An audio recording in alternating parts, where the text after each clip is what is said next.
big relief for Karnataka Chief Minister Siddaramaiah as the High Court directs no action against Siddaramaiah. The High Court, at least for the moment, has held on to hearing the matter.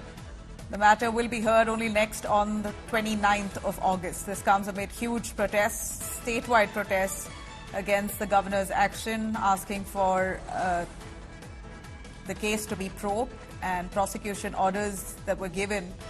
If Siddaramaiah is guilty, then he could be prosecuted. That was basically a nod to investigate the MUDA allegations against him. Now we hear the court has directed that until 29th of August, no action shall be taken.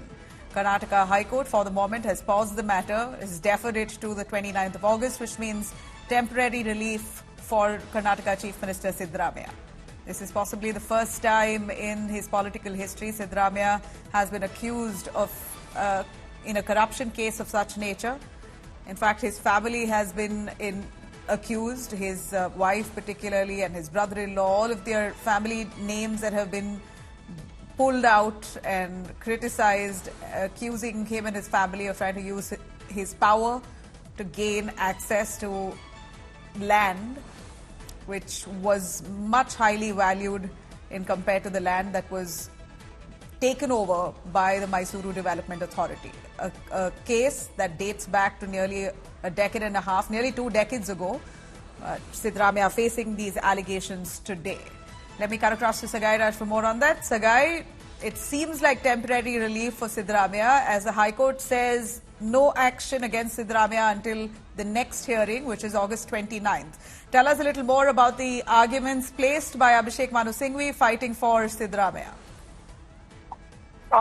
Senior Councilman Abhishek Manu Singhvi, who represented Karnataka Chief Minister Siddaramaiah, was categorically mentioned that there were so many other people who owns MUDA, and they have also got the compensation by allotting the land. Why only the Chief Minister Public Representative has been targeted? And he has also been questioned the complainant's intention, where he has mentioned one of the verdicts of Supreme Court, which has targeted the complainant E.J. Abraham, and also fined him for wasting the time of Supreme.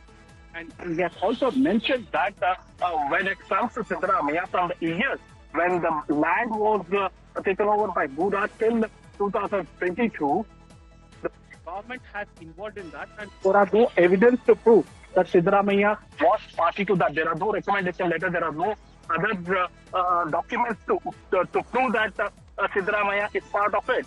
And he has also explained that how the land was being procured and how his wife Parvati, who is entitled to get the compensation from MUDA, has acted on this, and she was the one who has written the letter.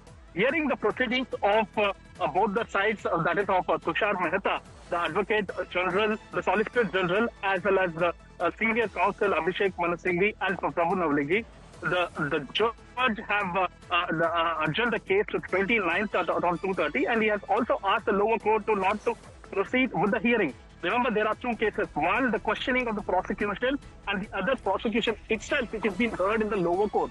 So since there is the adjournment of the sanction which has been given on the prosecution, the lower court cannot go ahead and hear the case of the prosecution, which was scheduled tomorrow. All right.